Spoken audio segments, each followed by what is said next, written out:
is mathematics. Let's say we are going to do solve for x, as I have said.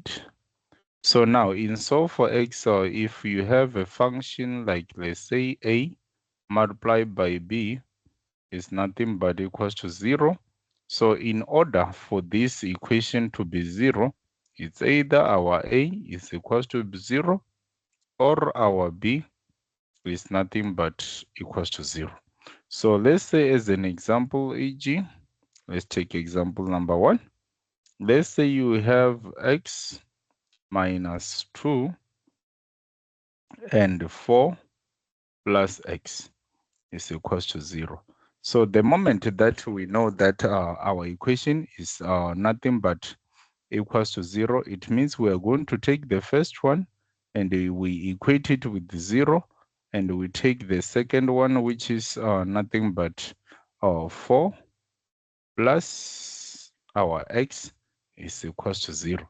Then when we solve for x here, we're going to take this other 2 to that other side, and anything that crosses the equal sign, it changes the sign. Here it means our x is going to be equals to -4. So now let's go to the next example. So on example number 2, let's say now we have 3x squared minus 7x is equals to 0. So on this one, we can remove a common factor of x. Then inside our brackets, we're going to be left with 3x minus 7 is the one that is equals to 0. So if you can check very nice, you will see that indeed this equation is in the form of a times b is equals to 0, where our a is x. We're going to take the first one and we equate it with 0. Then we take the next one and we equate it with 0. But on the second one, there is a continuity. We can continue to make x subject to the formula. Then we take 7 to that other side. It changes the sign because it crosses the equal sign. So to make x subject to the formula, we must divide our both sides by 3. Therefore, our x is going to be equals to 7 over 3. So let's go to our next example.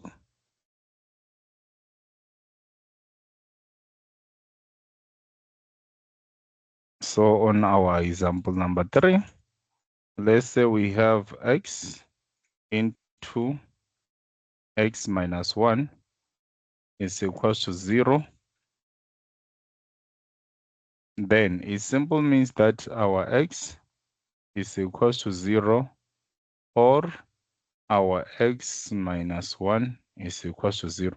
So on the first one, we can't proceed, but on the second one, we must make sure that at our left-hand side, we're left with x. So when we take 1 to that other side, we're going to have x is equals to 1.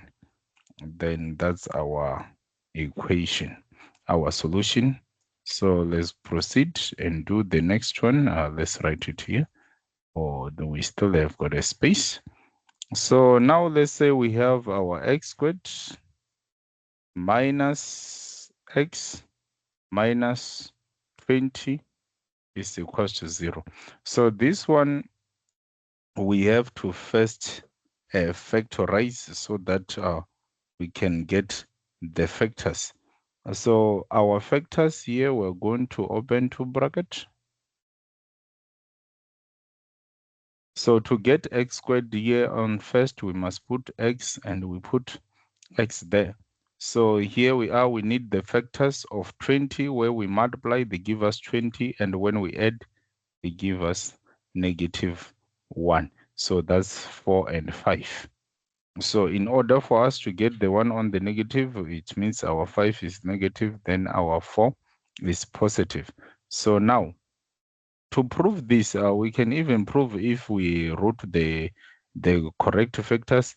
When we multiply x times x is x squared, x times 4 is positive 4x, x times -5 is minus 5x, then minus 5 times 4 is negative 20. Then when we group the like terms, we'll see that indeed this equation is the same with this one. So it means our factors are correct. So it means now, because we are solving for x, the first one is the one that is equals to 0, or the second one is the one that is equals to 0. So now our x is equals to 5, or our x is nothing but equals to 4, negative 4, because anything that goes to that other side, it changes the sign.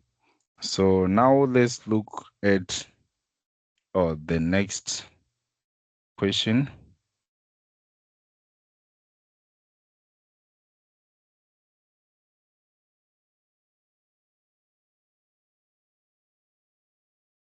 So now, let's say we're given our x into x minus 5 is equals to 0. This one is simple, means that our x is equals to 0, or our x minus 5 is equals to 0. Then here our x is going to be equals to 5. So those are the questions. But now, let's say you are given the question that is not standardized, which is x squared minus 4x is nothing but equals to 12. So first thing to do here is to write our equation in a standard form, in the form of ax squared plus bx plus c. So there it is. This is x squared minus, then 4x minus 12 equals to 0. So we have to factorize. So this is x, then we need the factors where we multiply, we get negative 12, but when we add, we get negative 4, which is 6 and 2. So this is negative, and here is positive. So you will do the same by multiplying, so that you know that if you have the correct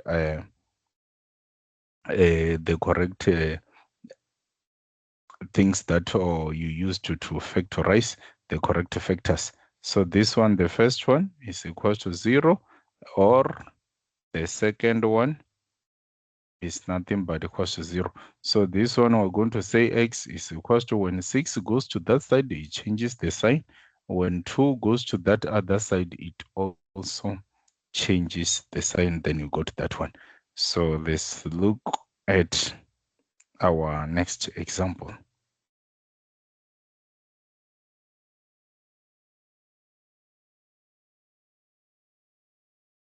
So our next example, it says 2x.